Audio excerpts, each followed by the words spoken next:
Meet the Bondi renter with a Brisbane house. Every Sunday, she pays $650 in rent for her two-bed flat overlooking the ocean. And every Wednesday, she pockets $900 in rent from a three-bed Queenslander 2,000 kilometers north.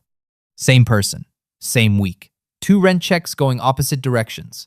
And her net worth is growing faster than the mate down the street who saved for a decade to buy in the same postcode she rents in. That's not a fluke. It's a strategy called rentvesting. And 8,283 first home buyers used it in 2024 alone. Here's exactly how the math works, and the two traps that quietly cancel it if you miss them. According to PropTrack, the national median dwelling price hit $908,000 in March 2026. Sydney, Melbourne, and Brisbane all sit above $1 million now. Cotality's data puts investor lending at 39.7% of all new lending, up 31.8% year on year. The national vacancy rate is 1.1%, one of the tightest in 20 years, so rents keep climbing and landlords keep collecting. The ABS reported 8,283 first home buyers committed to investor loans in 2024, growing 21.4% a year, more than double the pace of owner-occupier first home buyer loans. These aren't property tycoons. They're 28-year-olds in Melbourne, 32-year-olds in Perth, dual-income couples in Sydney, priced out of every suburb within an hour of work. The first thing to name is the wall everyone hits.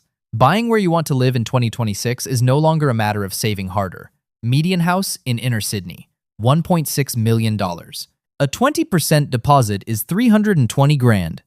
On a household income of $150,000, saving that deposit takes over 8 years of setting aside every dollar you don't spend, which nobody does, so it's more like 15. Meanwhile, rents in the same suburbs sit around $650 a week. That's $34,000 a year of after-tax income evaporating while you chase a deposit you'll never quite catch. Every year, prices rise faster than your savings, and the goalpost drifts further out. Does that math work? For anyone earning under $200,000? No. The next thing to name is the trap of thinking harder work solves it. Traditional advice says save a bigger deposit, buy a smaller place, move further out. But house prices in Sydney's outer ring grew 4% last year. Regional Queensland grew 12.6%. Perth grew 16.1%. So, while you save at Sydney speed, the properties you could actually afford are moving away from you at Perth speed.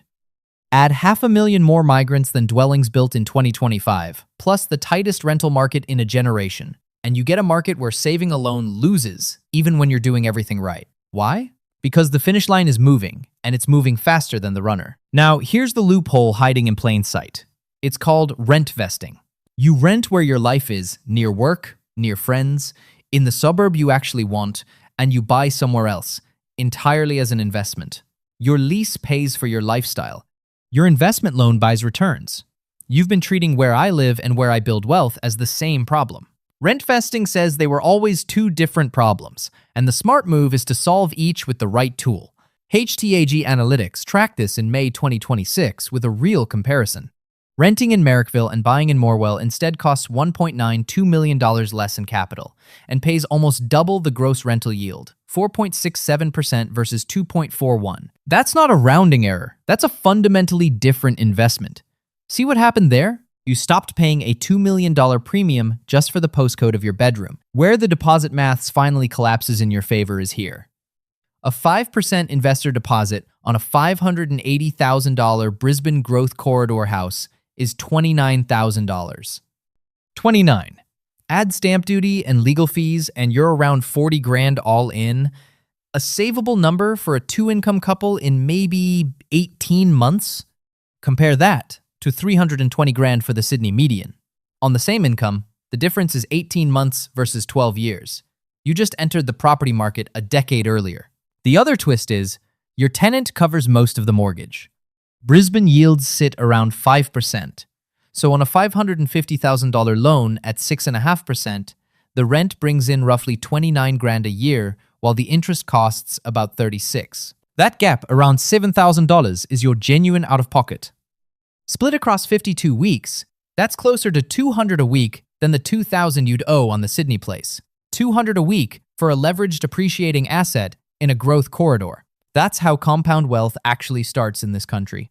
Now to the deduction stack the tax office wrote for you. When you borrow to invest, the loan interest is 100% tax deductible against your other income, not a fraction, all of it. On a $552,000 loan at 6.5%, that's $35,880 of interest. You can write off in year 1. Similar, every year after. The bank charged you interest, and the ATO said, take it off your taxable income before we calculate what you owe. If you're on the 37% marginal tax rate, anyone earning between $135 and $190 grand, that deduction hands you back $13,275 bucks at tax time.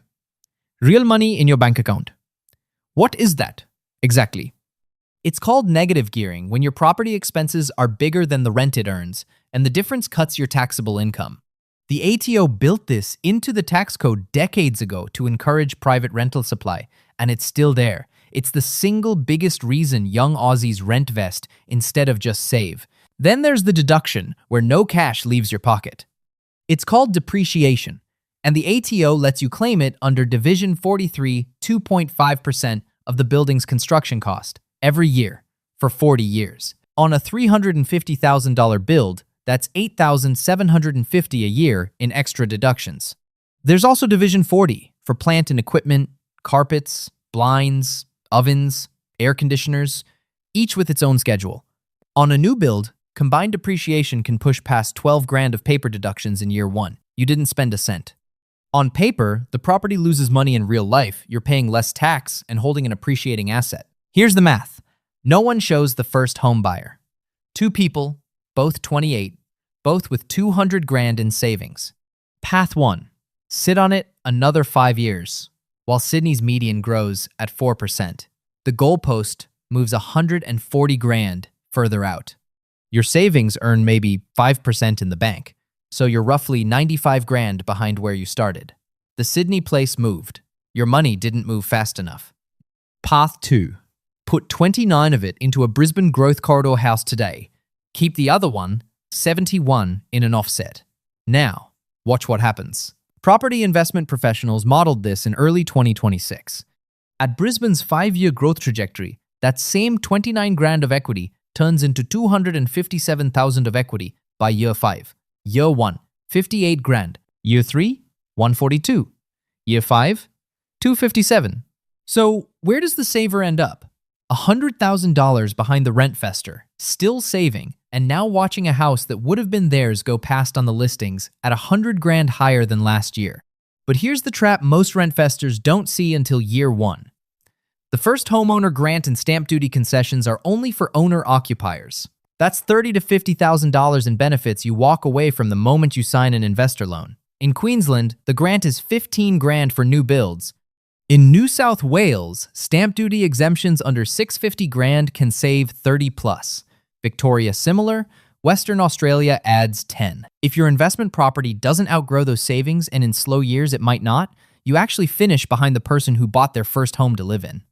Then there's the tax bill waiting at the finish line.